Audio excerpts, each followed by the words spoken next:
নমস্কার বন্ধুরা, তোমাদের সবাইকে স্বাগত জানাই বন্যা রান্নাঘরে আবার একটা নতুন ভিডিওতে।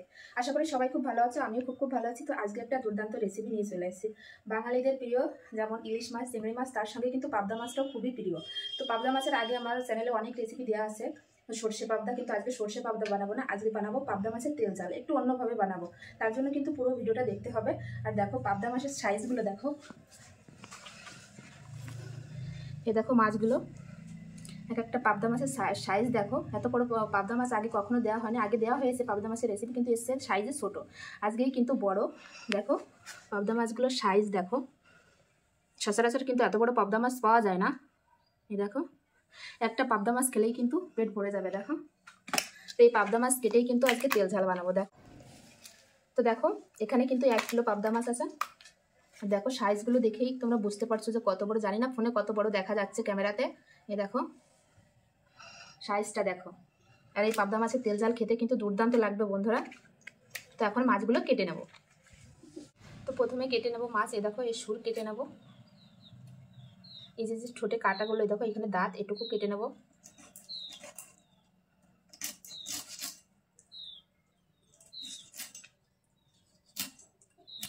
এই মাছটা কাটা কিন্তু খুবই সহজ, এর কোনো আঁশ নাই, আর খেতেও কিন্তু দুর্দান্ত লাগে বন্ধুরা। বাচ্চা বড় সবাই কিন্তু খুব ভালোবাসে এই মাছটা খেতে। দেখো তুমি হাতের উপর দেখলে বুঝতে পারছো কতটা বড়।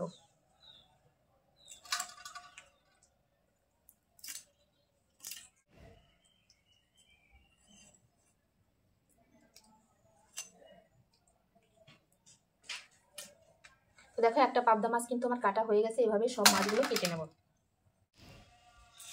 তো একইভাবে কিন্তু সব মাছগুলো কেটে নেব।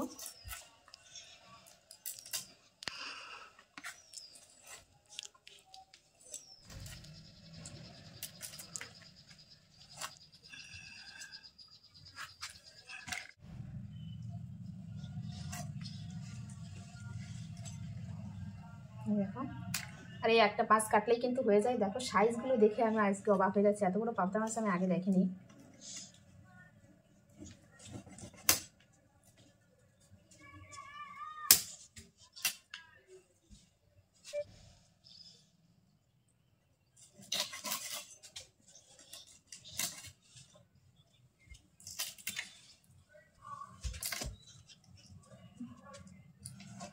তো দেখো আমার সব মাছগুলো কাটা হয়ে গেছে। এই মাছগুলো সুন্দর করে ধুয়ে নিয়ে একবারে মশলাপাতি নিয়ে ফিরে আসছি। দেখো কত সুন্দর মাছ, আজকের মাছ দেখেই শুধু মনটা ভরে যাচ্ছে। দেখো সাইজটা দেখো।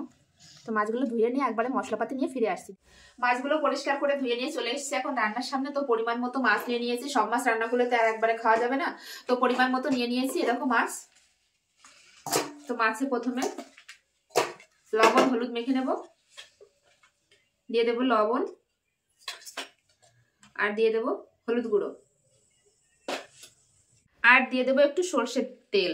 যেহেতু এই মাছে কোনো আঁশ নেই, তেলের উপর দিলে কিন্তু খুব পরিমাণে ফাটবে, এজন্য একটু সর্ষের তেল মাখিয়ে নিলে কম ফাটবে। লবণ হলুদ সর্ষের তেল মেখে কিন্তু আমি 10 মিনিটের জন্য ঢাকা দিয়ে রেখে দেবো। কড়াই বসিয়ে দিয়েছি, কড়াইতে দিয়ে দেবো এখন সর্ষের তেল। তেল খুব ভালোভাবে গরম হয়ে গেছে, এখন দিয়ে দেবো শুকনো লঙ্কা। আমি কিন্তু শুকনো লঙ্কাটা ভেজে পেস্ট করে তারপরে কিন্তু রান্নাতে দেবো। এভাবে রান্না করলে কিন্তু খুবই টেস্টি হয় বন্ধুরা, তোমরা একবার ট্রাই করতে পারো।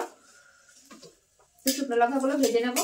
তো যে যেমন ঝাল খাবে ঠিক তেমন পরিমাণে দেবে। আমার যেহেতু মাছের সংখ্যাও বেশি না, তো সেই মাপে কিন্তু আমি দিয়েছি ঝালগুলো। ঝালগুলো কিন্তু খুব ভালো করে ভেজে নিয়েছি, এবার তুলে নেব। আর এই ঝালে কিন্তু প্রচুর পরিমাণে ঝাল, এজন্যই আমি এগুলোই দিয়েছি। তেল কিন্তু খুব ভালোভাবে গরমই রয়েছে, আর এই পাশে কিন্তু 10 মিনিট হয়ে গেছে। এখন আমি এই মাছগুলো ভেজে নেব।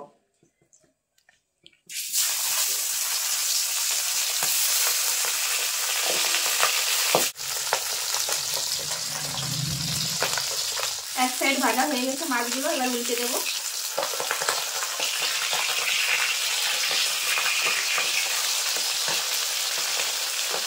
বড় মাছ কিন্তু মাছগুলো কিন্তু ভাজা হয়ে গেছে, এবার তুলে নেব।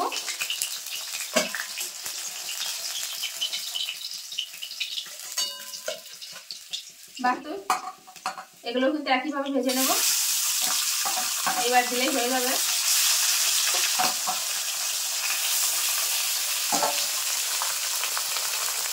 এই মাছগুলোও কিন্তু ভালো ভেজে নিয়েছি, এখন তুলে নেব।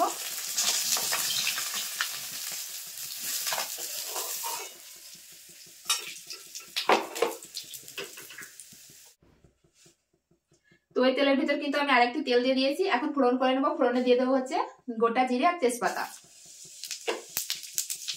এবার দিয়ে দেবো 1 চামচ রসুন বাটা। এবার দিয়ে দেবো 1 চামচ আদা বাটা। আদা আর রসুনটা কিন্তু একটু ভাজা ভাজা করে দিয়েছি, কাঁচা গন্ধটা চলে গেছে। এবার দিয়ে দেবো পেঁয়াজ বাটা পরিমাণ অনুযায়ী। পেঁয়াজ আদা রসুন কিন্তু একটু ভেজে নিয়েছি, এর কাঁচা গন্ধটা চলে গেছে। এবার যে লঙ্কা ভেজে রেখেছিলাম ওটা কিন্তু বেটে নিয়েছি, তো এটা দিয়ে দেবো। এরকম ভাজা লঙ্কা কিন্তু বেটে দিয়ে রান্না করলে টেস্ট কিন্তু খুবই ভালো হয় বন্ধুরা। আর দিয়ে দেবো একটা টমেটো বাটা।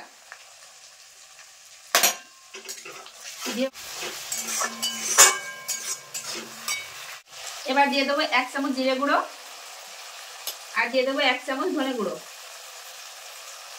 দিয়ে দেবো হলুদ গুঁড়ো 1/2 চামচ, আর দিয়ে দেবো স্বাদ অনুযায়ী লবণ। দিয়ে মশলাগুলো খুব ভালো করে কষিয়ে নেবো। তো এই মশলাটা কিন্তু আমি এখন 5 থেকে 7 মিনিট ভাবে কষিয়ে নেবো, যতক্ষণ না মশলা থেকে তেল ছাড়ছে।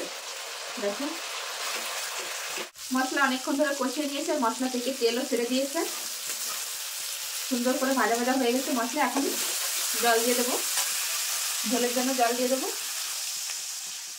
ঝোল ফুটতে শুরু করে দিয়েছে। এবার ভেজে রাখা মাছ দিয়ে দেবো।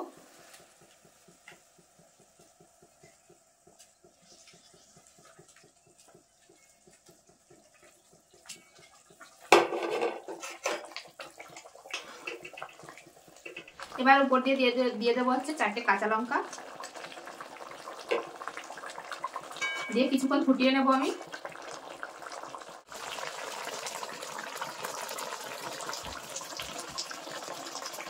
পাবদা মাছের তেল ঝাল কিন্তু একদম রেডি। এখন গ্যাসটা বন্ধ করে দেবো। দেখো উপর থেকে কিন্তু তেল ভেসে গিয়েছে, তার মানে রান্নাটাও কিন্তু হয়েছে। দেখো দেখতে কত সুন্দর হয়েছে বন্ধুরা, দেখলেই তোমরা বুঝতে পারছো যে কত সুন্দর হয়েছে। এখন আমি ঢেলে নেব।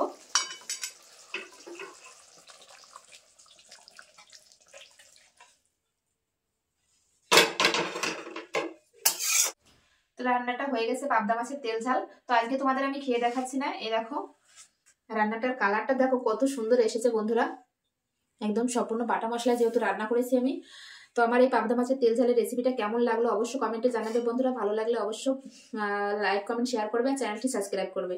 এভাবেই পাশে থাকবে বন্ধুরা। সবাই ভালো থাকবে, সুস্থ থাকবে। আবার ফিরে আসছে নতুন কোনো রেসিপির সঙ্গে। সবাই ভালো থেকো, বাই।